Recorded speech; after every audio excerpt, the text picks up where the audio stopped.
Hello everyone. So we're just going to be thinking about how sweatshops can develop. Our learning objective is that we're going to understand the costs and benefits for local people with Nike developing factories in their country, and that's with the workers as well.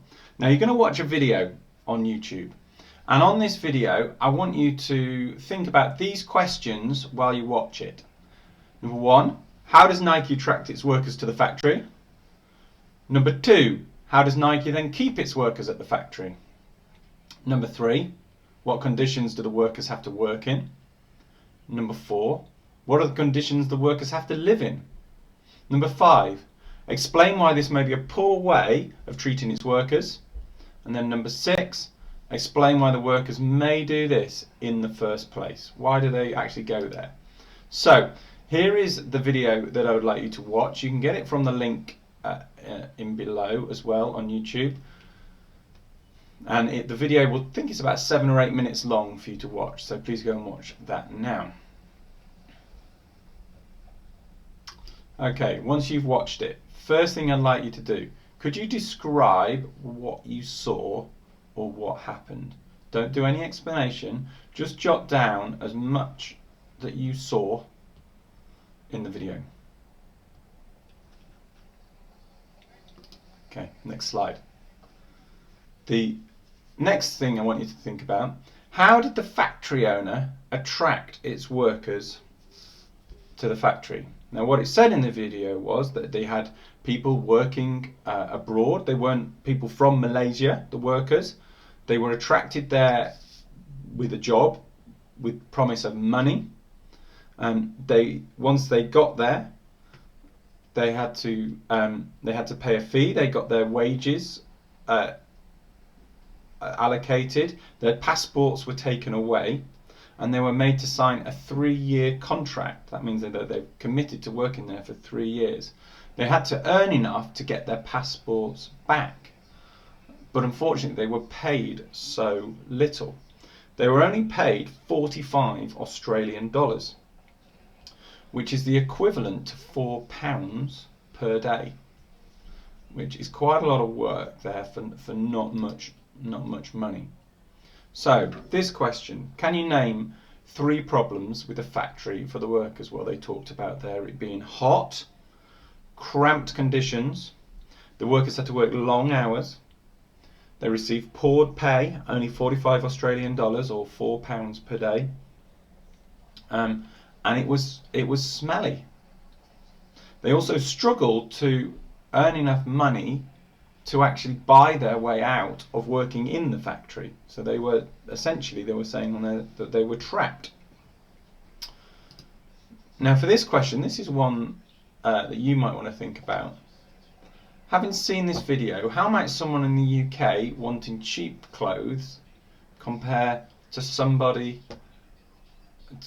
factory owner? How might their different viewpoints change? So go and write some answers down on that slide there. Another question. Can you name 3 problems with the living conditions for the workers? So the living conditions talked about there being poor sanitation. They had 26 men sleeping in a room, or 350 people from Bangladesh in one, they called it a shed, in one area. There was 1 bath for them all to use at the same time. And the food preparation area was very, very close to the toilets, which obviously leads to poor sanitation. Why do you think the workers still do the job? Well, probably the reason for this, they have no other choice. They came there looking for money, for their families, for their livelihoods, to earn more money. Is there another option for them? Very unlikely. They're more likely to go back into primary industry, farming, subsistence farming.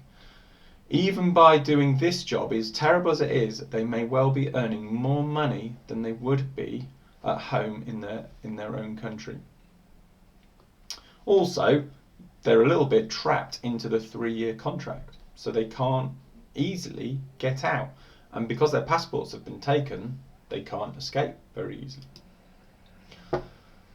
What are the advantages for the UK with Nike operating in this way? Well, this is a key thing, isn't it? Because the reason this happens is because Nike's looking to reduce the cost of making its t-shirts.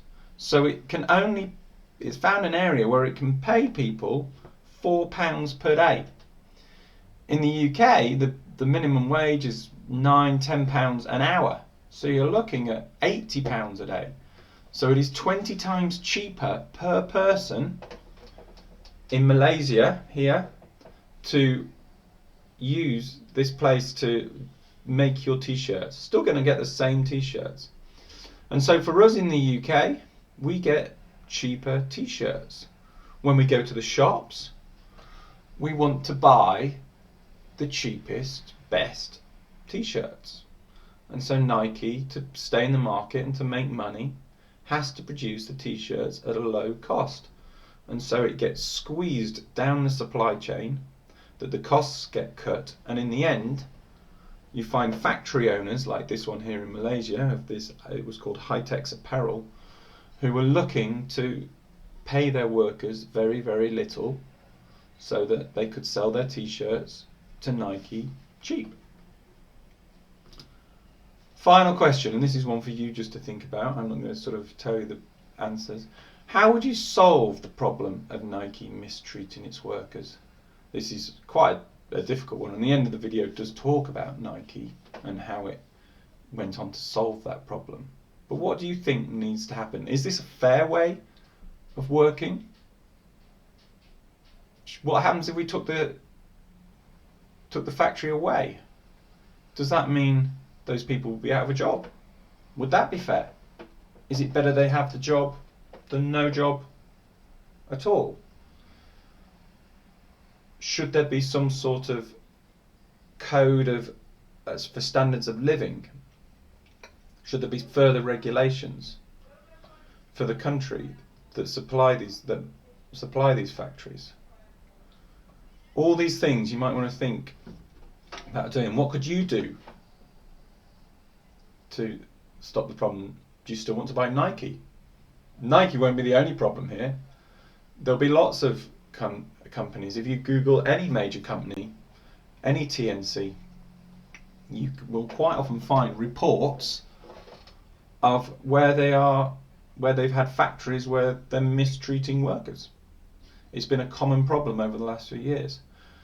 Should there be an international charter for fairly traded products where companies have to sign up and say that our products, all our workers from the very bottoms of the factories to the top of people in the headquarters, head offices, are treated well and they're signed up to this code of worker? Do you want to write to your MP? Do you want to raise the problem with your government leaders? How might you work to solve the problem of Nike mistreating its workers?